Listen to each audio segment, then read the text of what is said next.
She turned back to Annabeth with a sunny smile. At any rate, you will bear no ill will, my girl. I appreciate the difficulty of your quest, especially when you have troublemakers like Janus to deal with. Why was he trying to drive me crazy like that? Annabeth asked. Oh, you must understand, my dear. Minor gods like Janus have always been frustrated by the small parts they play in the universe. Some of them, I fear, have little love for Olympus, and they can easily be persuaded to support the rise of my father Kronos. We must always keep an eye out for them, like for Janus, Hecate, my brother Hades, and lots of others. They give lip service to Olympus. And yet, that's where Dionysus went. He was checking on them, Percy said. Indeed, Hera said. In times of trouble, even gods can lose faith. They start putting their trust in the wrong hands. They stop looking at the big picture and start being selfish. But I'm the goddess of marriage, you see. You have to rise above the squabbling and chaos and always keep your mind on your goals. What are your goals? Annabeth asked. She smiled. To keep my family, the Olympians, together, of course. The best way I can do that is by helping you. Zeus does not allow me to interfere much, I'm afraid, but once every century or so, for a quest I care deeply about, he allows me to grant a wish. A wish? Before you ask it, let me give you some advice which I can do for free. I know you seek out Daedalus's workshop. It is as much of a mystery to me as it is to you. But if you want to know his fate, I would visit my son Hephaestus at his forge. Daedalus was a great inventor, a mortal after Hephaestus's heart. There has never been a mortal Hephaestus has admired more. If anyone would have kept up with Daedalus and could tell you his faith, it is Hephaestus. But how do we get there? Annabeth asked. That's my wish. I want a way to navigate the Labyrinth. Hera looked disappointed. So be it. You wish for something, however, that you have already been given. I don't understand. The means is already within your grasp. She looked at Percy. Percy knows the answer. I do? But that's not fair, Annabeth said. You're not telling us what it is. Getting something and having the wits to use it, those are two different things, Hera said. I'm sure your mother Athena would agree. Then the room rumbled like distant thunder. That would be my cue, said Hera. Zeus grows impatient. Just think on what I have said, Annabeth. Seek out Hephaestus. You will have to pass through the range, I imagine, but keep going and use all the means at your disposal, however common they may seem.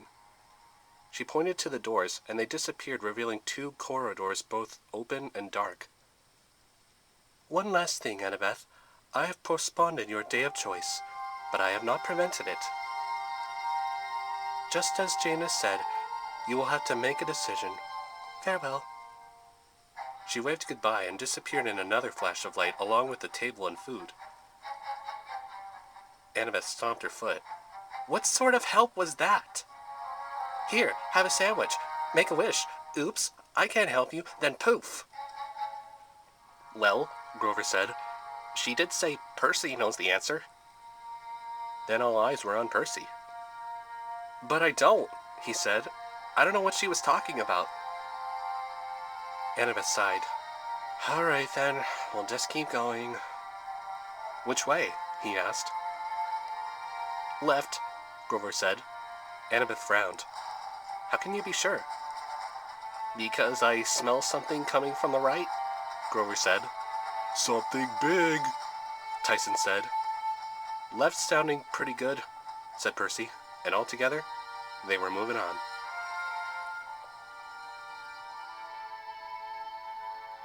After about 100 yards, an enormous boulder completely blocked their path. Sounds of dragging footsteps and heavy breathing echoed behind them. Tyson pushed against the rock and they all dashed into a small room. Whatever was chasing them wailed in frustration. Yeah, we trapped it, Percy said. Or trapped ourselves, said Grover. Only then did they realize that they were in a 20-foot square cement room, and on the opposite wall was a door with metal bars. "What the Hades?" said Annabeth. "A prison," Percy said. "Maybe Tyson could break—" But Tyson was already way ahead of them. They walked onto a catwalk and saw that they were actually on the second floor. "I know this place," said Annabeth. "This is Alcatraz." "You mean that island near San Francisco?" Percy asked. "Yeah, my school took a field trip here once." It didn't seem possible that they could have popped out of the labyrinth on the other side of the country. But Annabeth had been living in San Francisco all year, keeping an eye on Mount Tamalpais just across the bay. She probably knew what she was talking about. Tyson kept going, but then Grover grabbed his arm and pulled him back with all his strength. "Stop, Tyson!" he whispered. "Can't you see it?" They all looked to where he was pointing, and Percy's stomach did a somersault. On the opposite side of the hallway was a monster more terrifying than anything they've ever seen before. It was kind of like a centaur, only female, and instead of the body of a horse, it had the body of a dragon. The woman's hair was also made of snakes like Medusa. Percy got the feeling he was looking at something half-formed, a monster so old that it was probably from the beginning of time, like even before shapes were fully defined. "It's her," Tyson whimpered. They crouched into the shadows, but the monster wasn't paying them any attention. It seemed to be talking to someone inside his cell. The dragon lady said something in a weird rumbling language. "What's she saying?" Percy asked. "What's that language?" "The tongue of the old times," said Tyson. "A language Mother Earth spoken back when she and the Titans were around before the gods." "You understand it? Can you translate?" Percy asked. Tyson closed his eye and began to speak in a horrible, raspy woman's voice. "You will work for the master or suffer." "I hate it when he does that. It's so creepy," said Annabeth. Like all Cyclopes, Tyson had superhuman hearing, an uncanny ability to mimic voices. "I will not serve," Tyson said, in a deep, wounded voice. He switched back to the woman's voice again and said, "Then I shall enjoy your pain, Briaris." Tyson's jaw dropped when he said that name. Percy had never seen him like that when he was mimicking somebody. But then he continued in the woman's voice. "If you thought your first imprisonment was unbearable, you have yet to feel true pain. Think on this until I return." The dragon lady disappeared around the corner. "Ugh, I never smelled a monster so horrible," Grover said. "She's every Cyclops' worst nightmare," Tyson murmured. "Who is she?" Percy asked Tyson. "Campbell," Tyson answered. "Every Cyclops has told about her when we are babies." "I remember that," said Annabeth. "When Titans ruled, they imprisoned Gaia and Ouranos' earlier children, the Elder Cyclopes and the Hecatoncheires." "The heck what now?" Percy asked. "The 100-handed ones," she said. "They call them that because, well, they have 100 hands." "Very powerful," Tyson said. "As tall as the sky and so strong they could break mountains."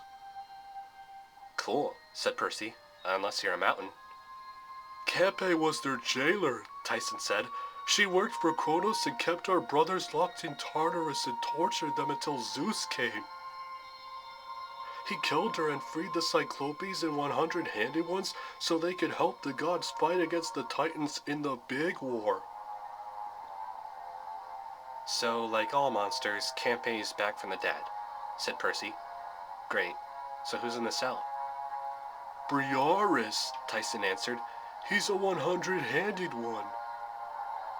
Percy wondered if this sort of monster was as tall as the sky, how could he fit in a human-sized cell? Maybe he had size-changing powers like the gods? "I guess we should check on him," Percy guessed. As they approached the cell, Percy wasn't sure what he was looking at. He wore a loincloth like a big diaper, and his feet seemed too big for his body. But the top of his body was the weird part. He made Janus look downright normal. For one thing, he didn't seem to have 100 arms exactly.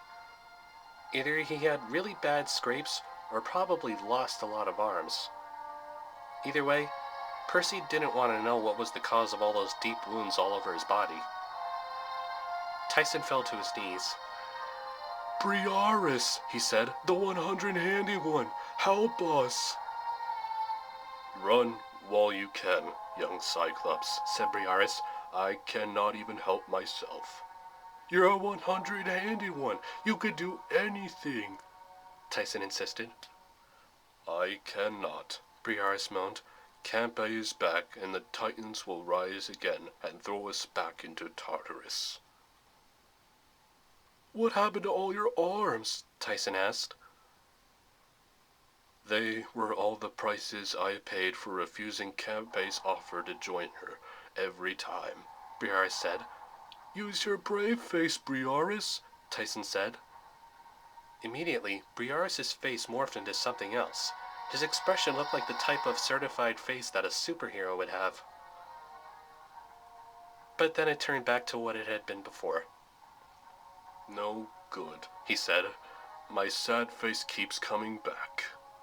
"How did you do that?" Percy asked.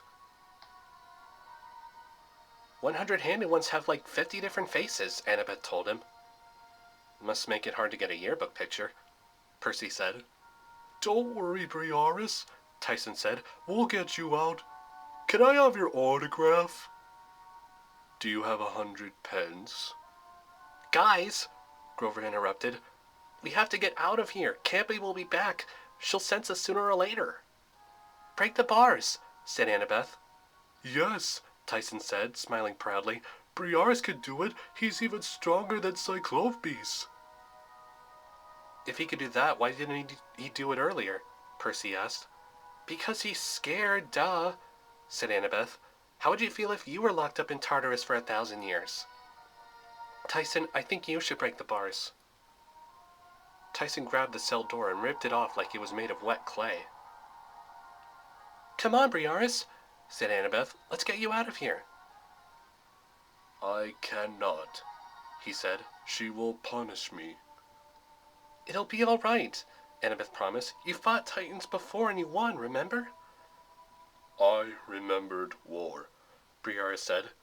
"Lightning shook the world. We threw many rocks. The Titans and monsters almost won. Now, as Campbell says, they are getting stronger." "Don't listen to her," said Percy. "Come on." He still didn't move. Grover was right that they didn't have much time before Campbell returned. But they couldn't just leave him. Tyson would cry for weeks. "One game of rock, paper, scissors," Percy blurted out. "If I win, you come with us. If I lose, we leave you here." "I always win at rock, paper, scissors." "Then let's do it."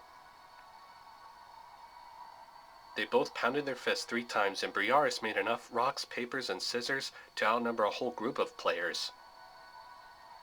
Percy pointed his index finger. He had only learned this from seeing Paul Blofus making the same move on him once before. "What is that?" Briaris asked. "A gun," Percy answered. "It beats everything." "That's not fair," said Briaris. "That's not even in the game." "I never said anything about fairness. Campaign's not going to be fair if we stick around. Now come on." It all started feeling hopeful again, but then they all froze. Campbell was right there! They bolted down the catwalk, down the stairs, through a corridor, and into another hall of prison cells. "Follow me," said Annabeth. "I remember this from the field trip."